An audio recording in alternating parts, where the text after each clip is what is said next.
Come join Melissa and her guests on the Chats from the Blog Cabin podcast. From North Carolina, this podcast will have you feeling like you've known these folks for years. Listen in as they chat about life, culture, current events, and more, all with a special Southern flair. Curl up with your favorite beverage and get ready to be entertained. Tune in now for a unique experience that's fun and insightful. Hey, y'all. Welcome back to another episode of Chats from the Blog Cabin. The show where I virtually invite people into the blog cabin to chat about life. And today we are chatting about this amazing book, Reviving Our Republic. It is amazing. If you don't know anything about government, even if you do know something or you don't know something, read this book because this book, I'm telling you, nails it on the head what we're going through right now. So Mike is joining us. He's the author. So before we get into the book, tell us a little about yourself. Melissa, thank you so much for having me on. So, I grew up in rural South Carolina, born 64 years ago on a farm, and I've lived the life of searching and mission-oriented life.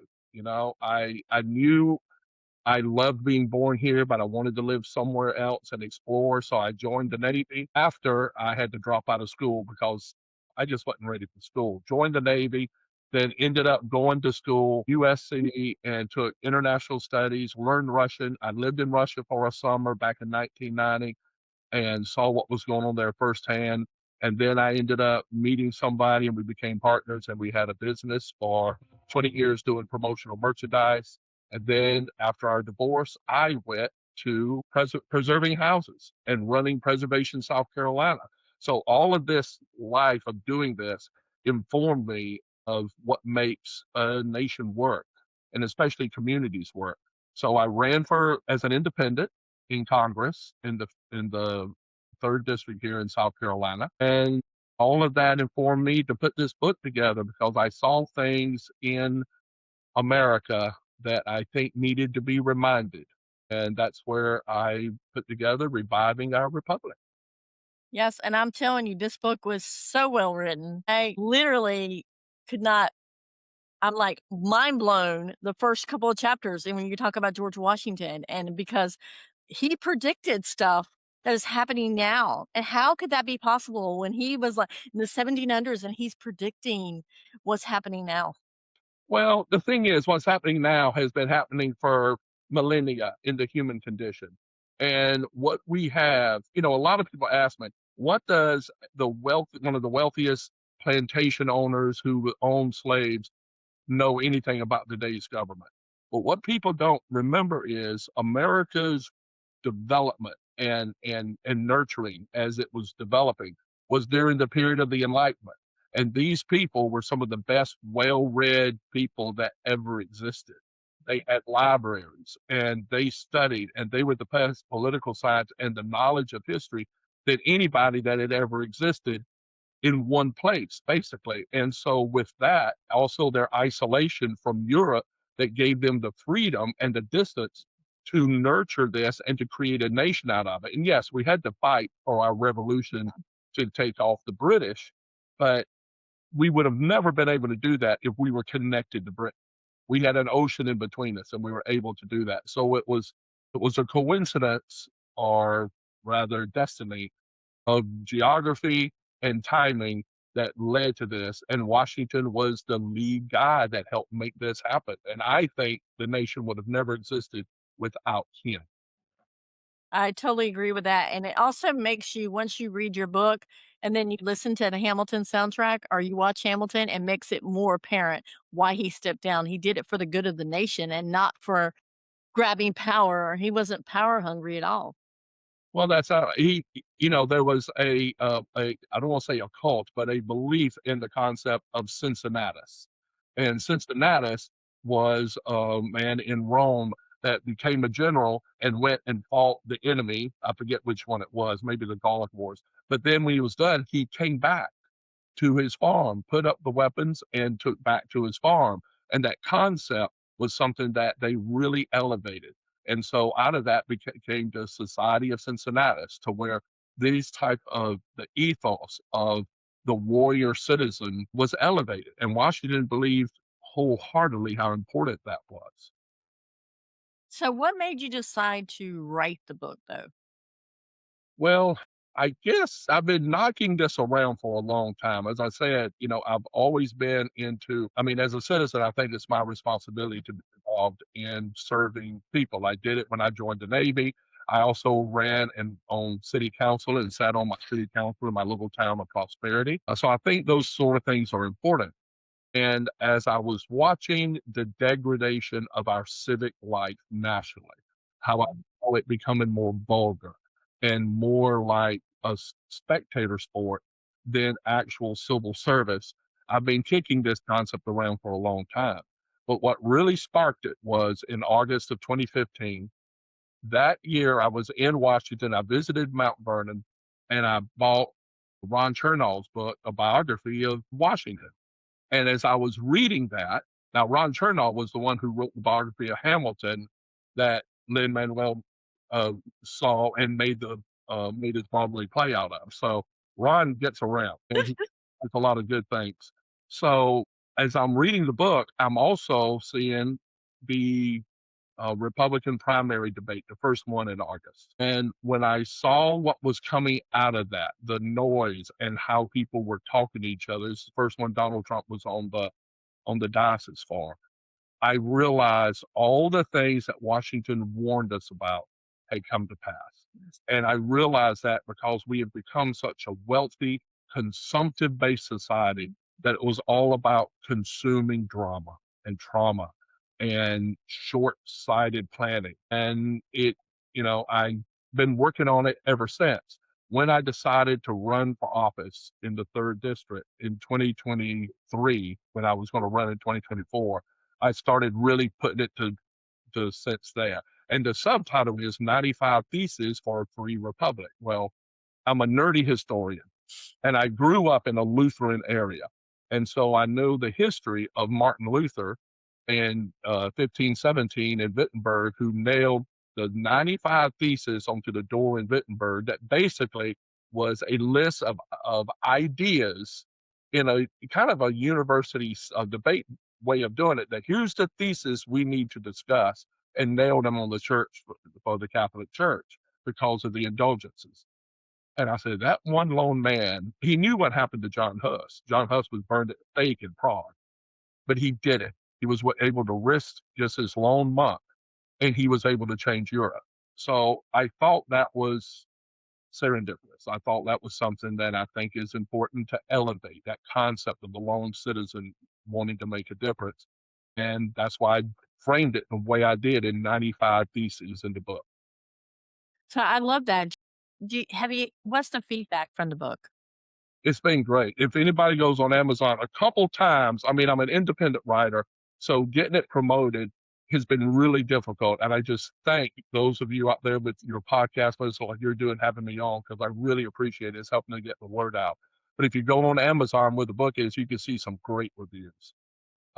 So I'm really proud of what we've communicated. The big thing is getting it out there, and it's growing by the day. And I really appreciate that.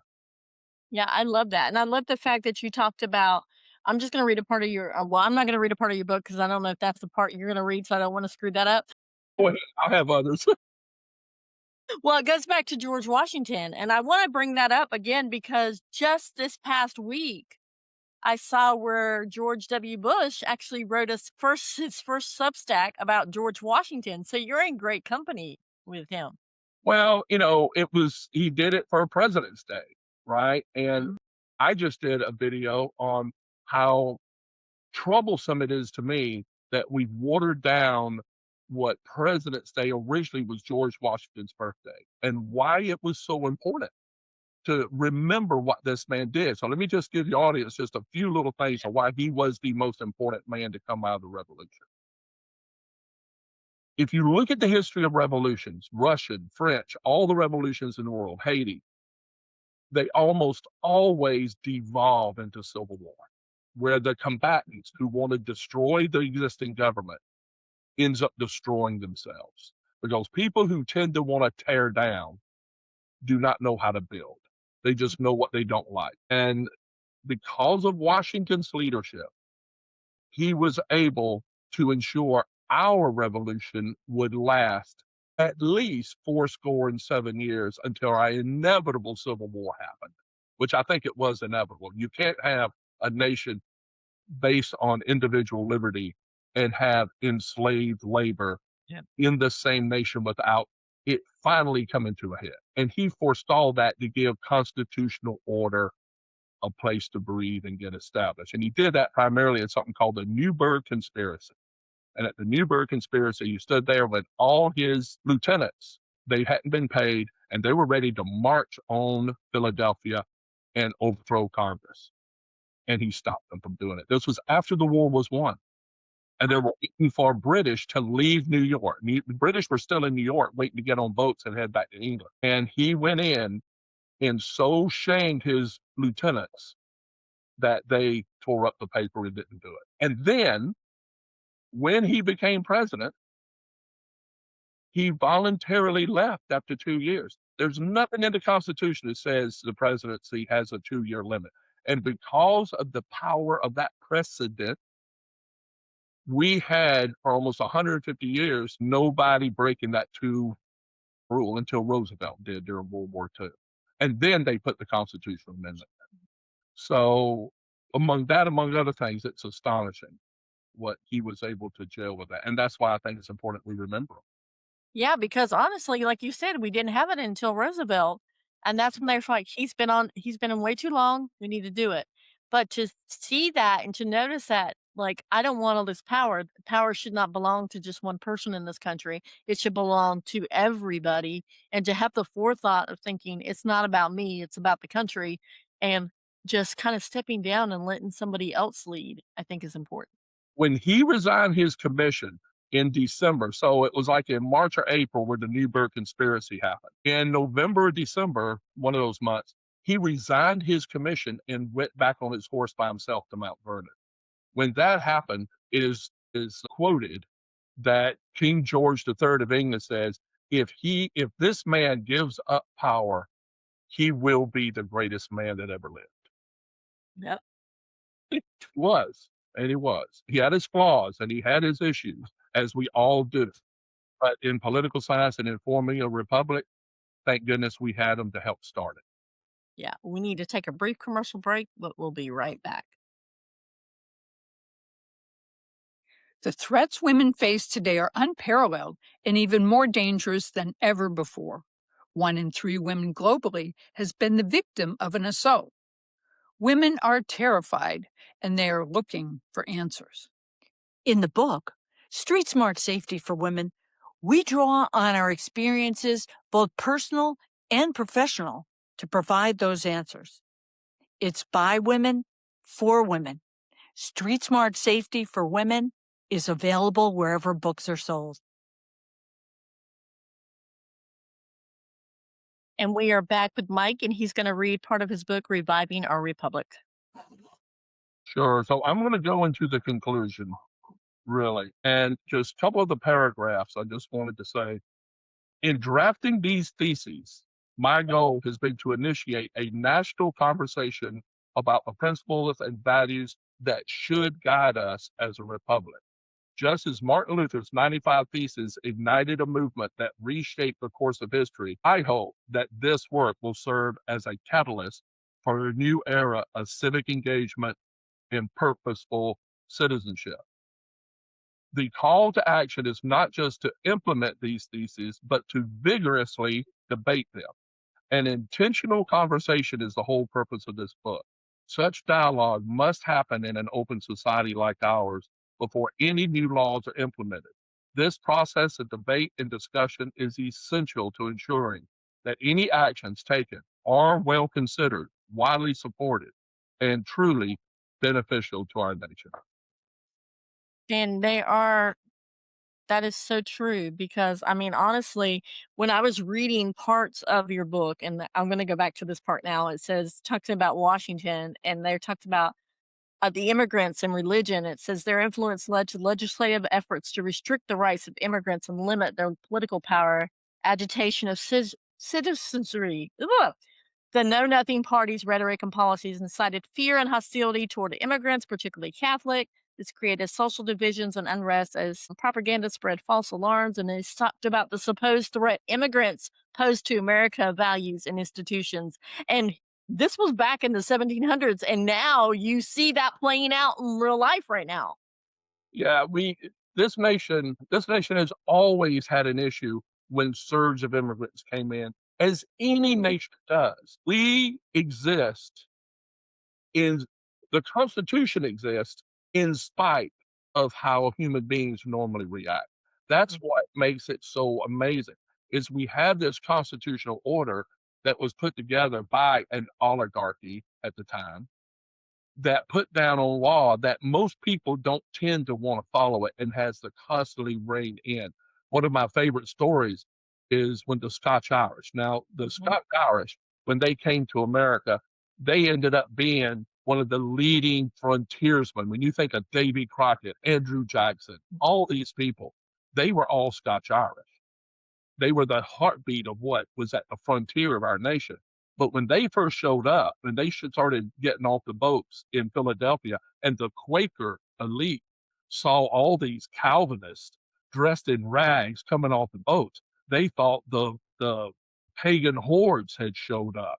And of course, they couldn't stay in Philadelphia; they sent them to the frontier. So from there to the Irish in the 1840s, to the Italians and Catholics in the turn of the century, we've always had it. Right now, what's happening, the weaponization of it from the federal government is unlike anything we've had. It's usually come from a sense of mobism from areas of the country, and the federal government tended to protect it. This is one of the first times it hasn't to this degree, and it's really, really concerning. Yeah, and also you go back and talking about the Constitution amendments and things like that. What happens when the republic, when the people that are in power don't follow the laws of the Constitution? Yeah, it falls apart. It's a house of cards. It only works because people believe it should work. And well, it's happened before. Not only the incarceration of Japanese Americans that Mhm. we did during World War II, which Roosevelt knew it was wrong, but he also knew he had to follow the politics Yep. because he knew people wouldn't allow them to be walking around while they're bombing Pearl Harbor, while other Japanese are bombing Pearl Harbor.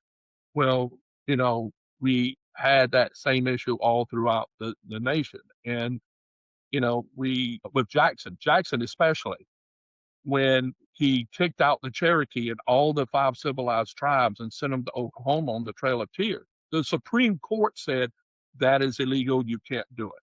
Georgia has no right to do anything with these people's land.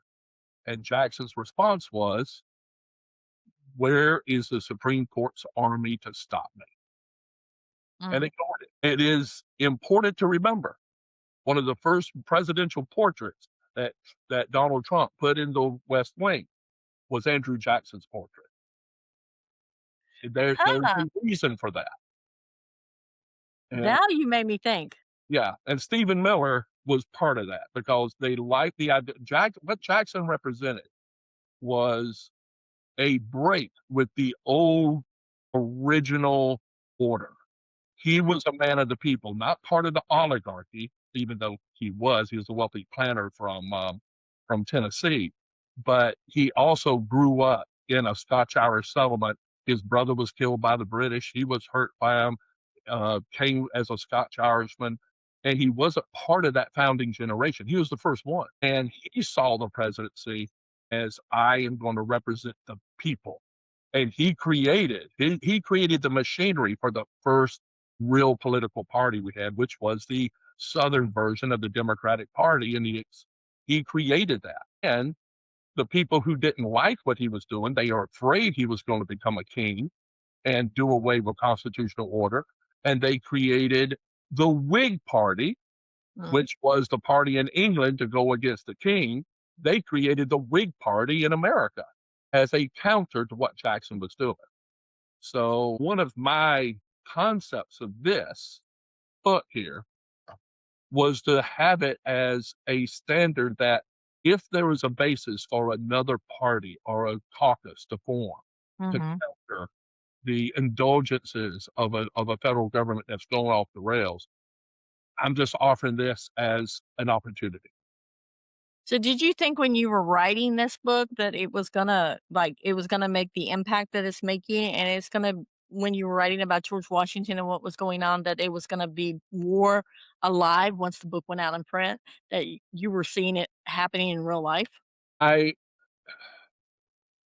I lived in New York in the 90s. I've watched Donald Trump for 40 years. And yes, I knew when I saw that debate in August 2015, and I know enough of political science and just watching society and how it's Mhm. devolved and how we talk to each other. Newt Gingrich and all of that stuff that happened in the 90s. I am expecting what's happening. And the concern that I have is it will get worse before it gets better. Our history is filled with things going too far and then having to rein them in some. And we're in a position where we've never been before. And this is going to take good people to stand up and say enough. And this book is a way to try to give a way these folks can have a conversation. And it's really aimed at people that are I'm a constitutional conservative at a Yeah. social level, which I think most people are. They believe in rule of law. They believe in a constitutional order, but they also believe, "Just leave us alone and let us live, and let's have shared Yep. that." And that's what I was trying to do here. Here's something we can articulate. Yeah, because I definitely agree with you. You know, we believe in the Constitution, it's what our country is built on, but also leave us alone, let us live our lives. Like we have a right to choose who we love, we have a right to choose who we associate with, anything else. I mean, we all have that right. It's a freedom that I mean, you fought for it. You were in the Navy. My dad was in the Marines. That's something that we've done, that people have fought for these freedoms, and to take it away from people, it blows my mind that some people are just sitting back saying, "Oh, it doesn't affect me," but they're learning now trickle down theory. It does affect them. So what can we do? What things can we do to put that in place?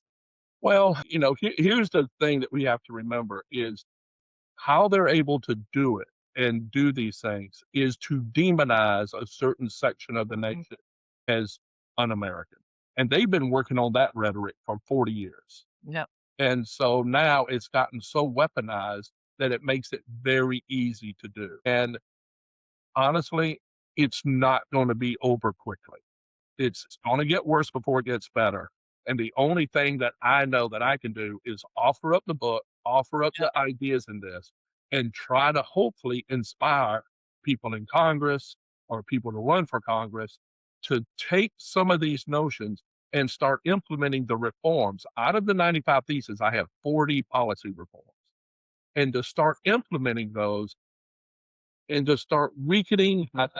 I think changing the structure will help change the tone of the society itself.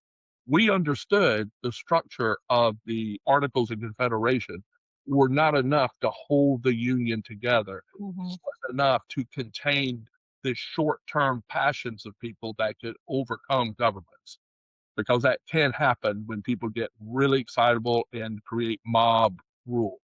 And that's what democracies tend to do. They understood that. Yep. So that's why they created a constitutional republic that had checks on all of those.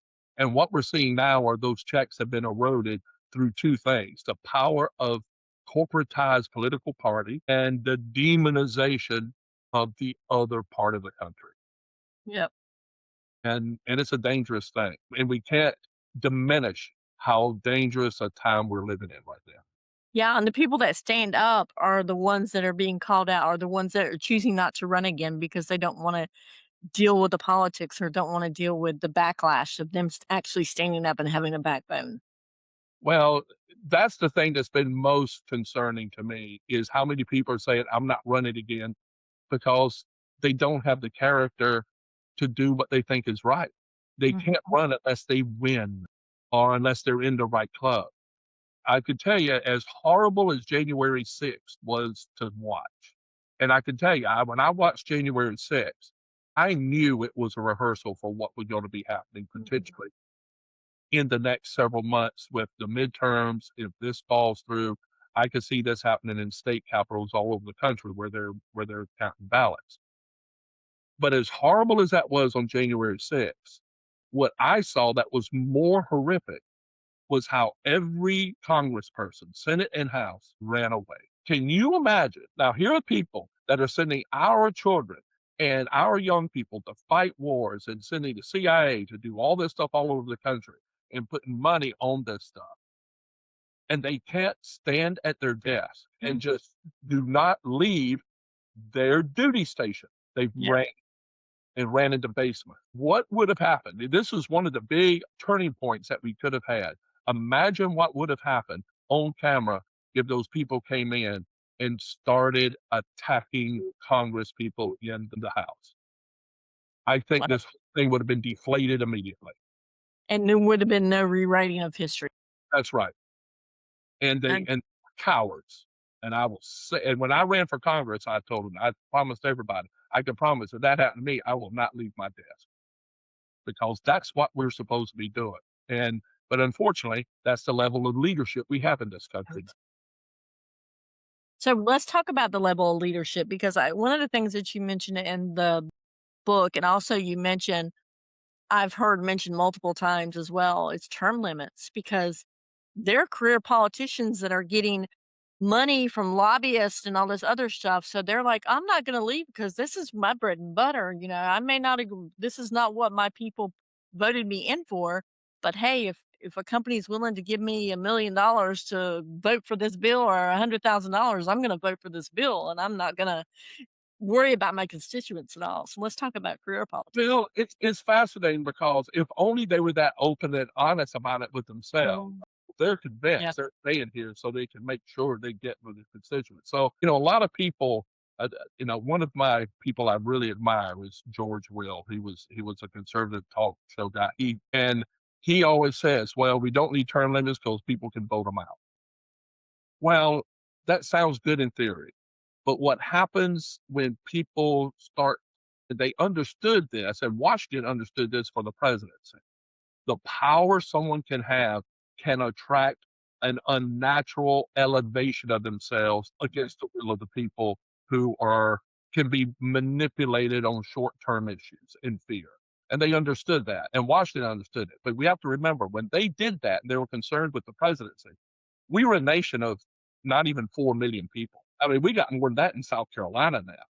Yep. And representatives were in districts of only 33,000 people. That's the size of Newberry, South Carolina, where I live, the county I live in. So now the House of Representatives, 750,000 people in the House. And when I ran, the only people you can see were the ones who were the ones giving you money. Mm-hmm. And here's the other thing that these people turned into, because it ties into other theses I have about where we put our tax money into for the resources we should have. And that is, whenever we started with the income tax, taking our capital and putting it into Washington for it to be redistributed through Washington, not through the states, our Senate and congressmen turn into advocates for our communities to bring money back. It's part of the incentives to keep voting in your same person, because they deliver funds back to your community, because the community can't afford to do things like build roads, redo the public square, all of these sort of things without federal help. And that is something we have to bring back down. And that's one of the reasons why they keep getting elected. And we have to break that cycle. We have to put that in term limits for them. Yeah, for sure. Because I can see, like, in North Carolina where I'm at, we have a senator who's actually said, I'm not running anymore. And he's finally got a backbone, and he's finally standing up for what's right for his constituents, because he realizes, hey, 95% of my constituents are on Medicaid or Medicare and stuff like that. And yet they're not looking at, the people that are in Congress are not looking at the common everyday people. They're looking at, like you said, people that are giving them money and handing them money. And they're like, oh, what can I do for them to keep the coffers, the election coffers coming in so that I can rerun again? And I think that we need to take that off, and we need to take the money away from these Congress people to actually get them to do their actual job. Well, it is. And when I ran my book, many Republicans and many Democrats agreed with 80% of what was in. But because I wasn't inside the party, because being inside the party, especially the Republican Party, you have to swear oaths that I will never do as somebody who believes in freedom of speech and freedom of thought, because they constrict what you can do. And that's what happened. And so the person that they elevated into that is now Sherry Biggs, our representative, she raised $900,000 to run. And she raised a third of that within the last month after she had already, by the polls, won. Now, this is a red district. She was a shoo-in. I was hoping for a miracle, and I got more votes than any independent ever had. But it was pretty obvious she was going to end up getting it. But why did she get a third, almost $300,000 in the last month and a half? It was to welcome to Washington. Here's your war chest that you can always stay up here. And that's a problem. That has to stop. Yeah. So what's the solution? I mean, do we just get rid of the Republican and Democrat parties and start all over again? Or do we just kind of reconstruct what they're supposed to be and get back to basics? Well, we need to set in, and this is why when I have 40 theses, they all kind of have to work together. Just someone coming up with term limits won't stop the money pouring in and then figure out a way to, okay, well, I'm going to be in the House for 6 years, but now I'll go to the Senate. Each place now, well, the Senate is like the green room for the presidency. Mhm. So so honestly, Melissa, I don't know, except all I know is this is what I believe in. This is how I communicated it. And I am hoping for enough folks to step back and at the same time, enough group of people to go, let's use this as a foundation and elevate it and talk about it. And then let's see what goes from there. One thing won't change everything, but everybody doing what's right, what they can do, Yeah. on a podcast and talk about it. I did the same thing. I wrote my book and I'm speaking everywhere around the country to share it. And that's all I know to do. And what I love about your book is you don't call out Republicans, you don't call out Democrats. You basically, it's we need to work together, that nonpartisan group. It reminds me back to George W. Bush and Michelle Obama and Barack Obama and Laura Bush, and how they were like, even though he succeeded him, they're still friendly. And I mean, they even took when their daughters, when the Obama's girls were moving into the White House, the Bush daughters took them around and showed them around and showed them the ropes, and because they wanted them to be comfortable. That's what we need to get back to. Somebody who's okay, it's a succession of power. All right, you're the next president. Okay, we're going to be nice. We're going to do what we're supposed to do and pass things on instead of, oh, I'm the president. I don't want to hear anything else that you have to say. Yeah. I see Donald Trump as a necessary entity to show us what is wrong so we know what to fix. And Yeah. what do we do to attract good, caring people back into these offices like this? And one of the things we have to do is remember and realize we as a nation cannot be a world hegemonic power over the whole nation, over the whole world, with a monetary system that we control and the systems it takes to protect that system are not the same systems to protect what was created in Philadelphia during the Constitutional Convention. We've gone beyond that, and we Yeah. have to get enough people to remember what we should be, and remember what makes America great is that we didn't have to force our greatness on everybody else. Yeah. We were an inspiration, not an interrogator, and that's what the current administration does not understand. Yep, and I think it's also sending a signal out to the world that America is up for grabs. If you've got enough money, they're gonna help you do whatever you wanna do. Well, you have that among the more corrupted systems, but our old friends in Europe, and I have folks I know well in living in Europe and in Russia. I speak with friends from Russia. It's going to be a long time before America's trusted again. Remember when Joe Biden came back and he said, America's back? Everybody in Europe said, sorry, nope, no, you're not. And I don't want to paint this too much on Donald Trump, because I think what Donald Trump has done has just taken all the erosion that's happened over the past 50 years and just calling it for what it is and saying, I'm on top of it, which is what a lot of people like about it. But a Yeah. lot of these people never took a civics class to understand how dangerous that is. Yeah. Because I tell you, I mean, I wrote my book during the Biden administration, seeing the things that they were doing. And I was really incensed at Barack Obama just dropping drone bombs without any, well, we have a cover part. We're going to drop drone bombs, and drop more drone bombs than any president had during the Gulf War. So we have a lot of issues that has to be fixed back. Getting rid of Donald Trump will not fix what we need to. No, because then you have the alternative, which is not the greatest alternative either. Well, they helped create the system. The industrialized, corporatized Democratic Party helped create the system that helped create Donald Trump. I went down to the border during all of that mess when I was running, and I met with Sheriff Roy Boyd, who was head of the group that was trying to stop all the legal immigration. And I went down there, and it was horrific what was happening. Absolutely horrific, with the folks coming over, with the cartels pushing these people over. It was terrible. But what I really remember was in 2020, Donald Trump said, "If I leave, the border will be a mess and they'll come pouring in." And the Biden administration just handed that to him. Mhm. And so it's a lot of reconciliation we have to deal with. And just one man is not going to change anything. So that's why I try to talk about the bigger system and the optimism that we can. I know we'll come through this. I just want it to be sooner than later. For sure, especially when you have kids or grandkids. I don't have grandkids, but I have kids that are young adults now, and they're like, what's happening in this country? And I'm in North Carolina, and my oldest daughter's in California, and I'm like, are we going to even be able to travel to go visit her at one point in time because we're so scared of what's going on in this country? Because my Yeah. husband is an immigrant. My husband's a permanent resident.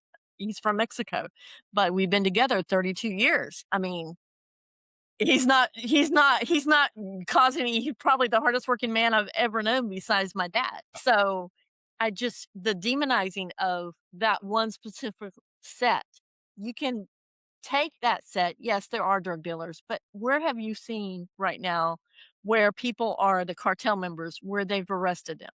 If they're going after the worst of the worst, this is what they're saying. Where have you seen that come about? They're not doing that.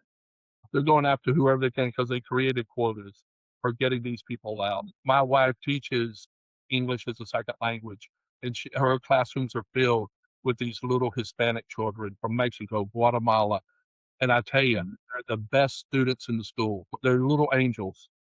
And all of a sudden now she's seeing them disappear as their parents are being taken out and they have to leave. So people who say, and I fully understand a legal immigration system, but the problem is we have such a dysfunctional one that and we have such a need and an anchor for attracting labor because we need their labor. How many people do you know that look like us are going to pick strawberries and put up sheetrock? Nobody. Yeah, that's just we need a labor class of folks, and these people are willing to do it, and that's always been the American way. Immigrants come in without resources, they do the hard work and rise up and become more contributing Americans. And that type of stuff is gonna hurt this economy more by having these people without at least a sense of due process on how to figure this out. Yeah, because it's not, I mean, it's very, very expensive to go through the legal way. I can speak from experiences. I know back when we started doing it, it was thousands and thousands of dollars. So I'm sure the price is jacked up more because you've got to pay fees for this, fee for that. I mean, all these fees. And unless you have someone that's willing to sponsor you in this country, you're out of luck. Yeah, yeah, you are. So, it's I'm confident we can, but it's going to depend on when people are sick and tired of being sick and tired. I have a episode coming up on my podcast with a old friend of mine I've known since I was 5 years old, named Chad Conley. Well, Chad Conley runs something called Faith Wins. Chad Conley was one of the people that was instrumental in convincing evangelicals around the country. Those Rents Priebus hired him in 2016 to convince evangelicals that we need Donald Trump so we could overthrow Roe versus Wade. And he engineered it. Well, I had him in my office sitting here talking with him.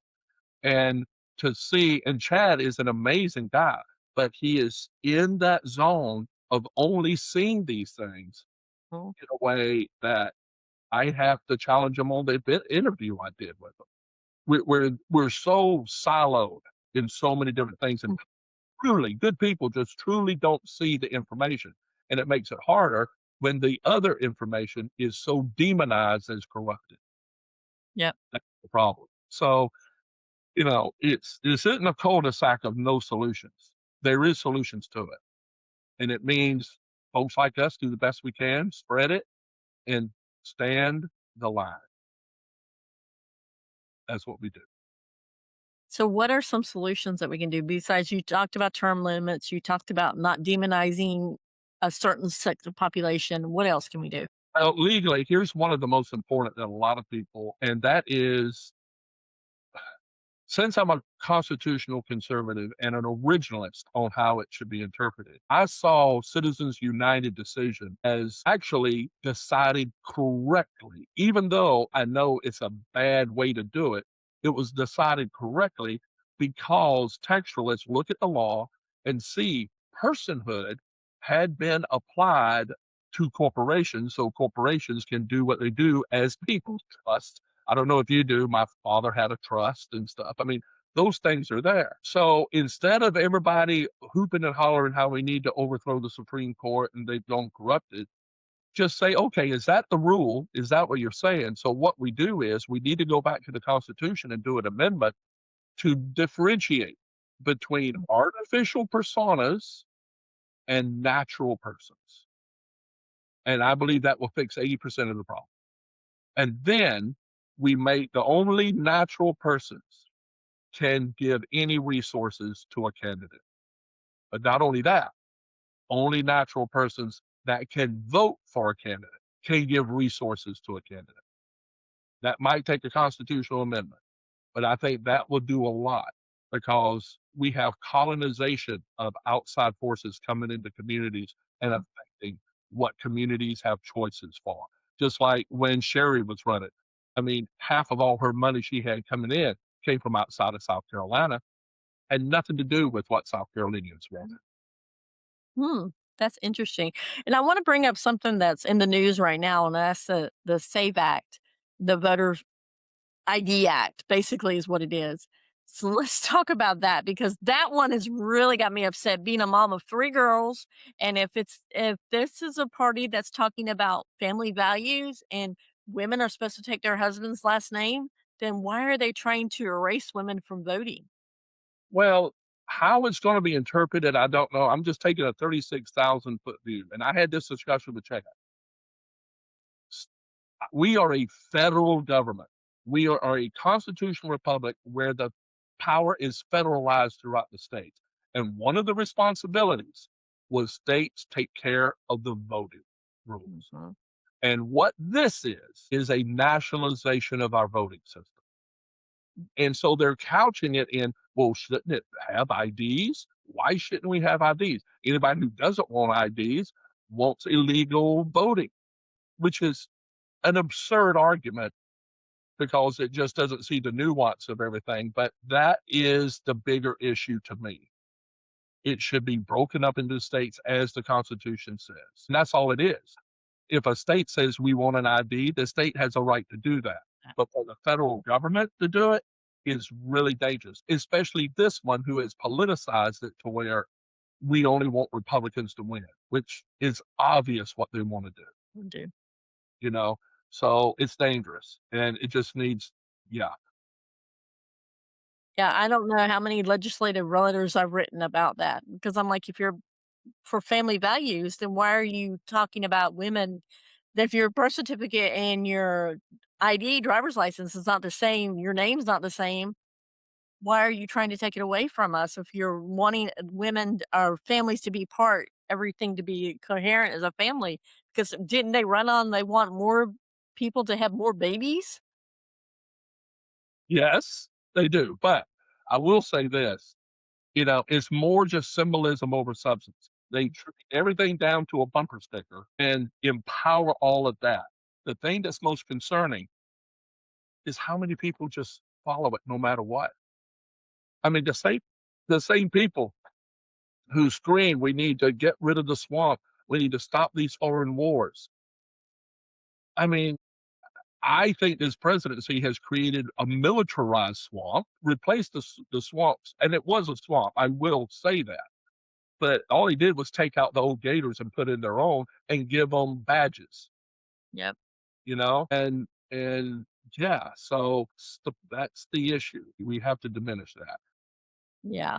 So, man, I could go on talking to you for hours because this is something that I'm like really because I'm in the trenches. I mean, I literally fear for my husband when he leaves the house every day, not knowing. I mean, he's got air tags and everything else on him because I never know because he travels all over the state of North Carolina for his company that he works for. But but the fact that he can be targeted because he happens to be a brown man and people don't know his status, but he can still be targeted and the fact they're grabbing people and asking questions later instead of asking questions first, and then if they don't comply or whatever, then grabbing, then taking them 100%. The system. Here's the thing that's amazing is when Donald Trump first went in, he talked about how the previous presidents had done nothing to allow all these people in and didn't kick anybody out. Now, what do you see all over the memes as Democrats are screaming, you're doing too much. They're showing all what Clinton did, all how many Barack Obama kicked out. And it's like, and why didn't they fuss then? It's like they didn't fuss because they did it according to the rule of law through judgments and did it. They didn't just grab people. There's no reason to have to ask anybody on the street that you don't know, are you a citizen or not? Yep. A system that does that is a dangerous one. All this stuff is recorded and put in place. And it's just a case of making law. If I got in the house, my personal compromise on how folks who came over, even if they came over just over the border and got in and living with relatives and working, is give them residency without the citizenship to vote, but give them permanent residency if they're working and they're raising children. Yep. It's absurd to think that doing the right thing is somehow compromising morality by letting lawbreakers stay. They weren't breaking a law they formed. They were trying to elevate the law of survival and wanting a better life for their children, which is what this nation's always been about. So yeah, we made mistakes in how we allowed all that to happen, but that's on us. Yep. That's our responsibility, and we need to own it and then fix what we have to make it easy. We should have a dozen Ellis Island stations up and down the border helping people come in. That's all we got to do. But none of them want to do it because they'd rather have the fighting back and forth. And these poor people are suffering because of it. Yep, for sure. Now, our time is up, and I hate it because this is such a great conversation. But is there, before we talk about where people can find you and where they can find the book, is there one last little thing that either we talked about that you want to reiterate or something we didn't talk about that you want to talk about? The floor is. Well, thank you. And Melissa, thank you so much for giving us the opportunity to talk. I really appreciate it. But I think the most important thing, two things that everybody's got to remember, it will get better, but we have to deal with the fact that it will also get worse before that happens because it getting worse will help inspire that to happen. I hope and pray that the solutions to as it gets worse is coordinated in a way that looks with faith and with loving intention to what the outcome is going to be and not bringing the house down. That's where we are right now. So Cool. Yeah, we got to get some really great people in there to do that. And maybe with the midterms, we might have some great people that are willing to make some changes. that's it. That's it. Real quick, I had a little thing called Project 2026 to go against Project 2025, which is all about centralizing power under the executive. And my Project 2026 is diffuse power all over the country. That's Yep. what it's about. That's what we have to do. Yeah, for And sure. yeah, and so the best way to find the book, I have my webpage, revivingourrepublic.com. Thank you very much. That can go to all my podcasts, all my works. I write for the European, giving an American perspective in Europe and the national world. And there you go. And on Amazon, you can go on Amazon and it's there. Yeah, and if you saw when he was reading, there was a QR code up there in the corner, and I'll put it back up. You can just grab that. If you're watching on YouTube, you can just screenshot it with you and take it, open up your phone, and it clicks right over to it. If not, I will put it on in the show notes if you're listening to it. Thank you so much, Mike, for coming on and for sharing this much needed conversation. And it wasn't a conversation where we were actually pointing fingers at a lot of people. It was a conversation of what can we do to make it better? And I think that's what everybody needs, to sit down and have conversations like this. We need to have conversations where what can we do to make it better for everybody, not just for our little part of the. Absolutely. Absolutely, Melissa. Thank you so much. I appreciate it very much. All right. Until next time, guys, I will put where you can find Mike and in the show notes, as well as where you can find his book. And I also wrote down the man who wrote the biography of George Washington, and I'm going to link that as well because I think that's important. I think I'm going to go read that book now. It was great. It was great. Oh, and Washington's Book of Virtues. He Okay. carried with him a book of virtues that he read every day. And I have those too. But that's really important, how these people thought of their responsibility to their existence in their community. And I love that because we need to take responsibility for everything that's happened. That's right. So until next time, guys. Bye.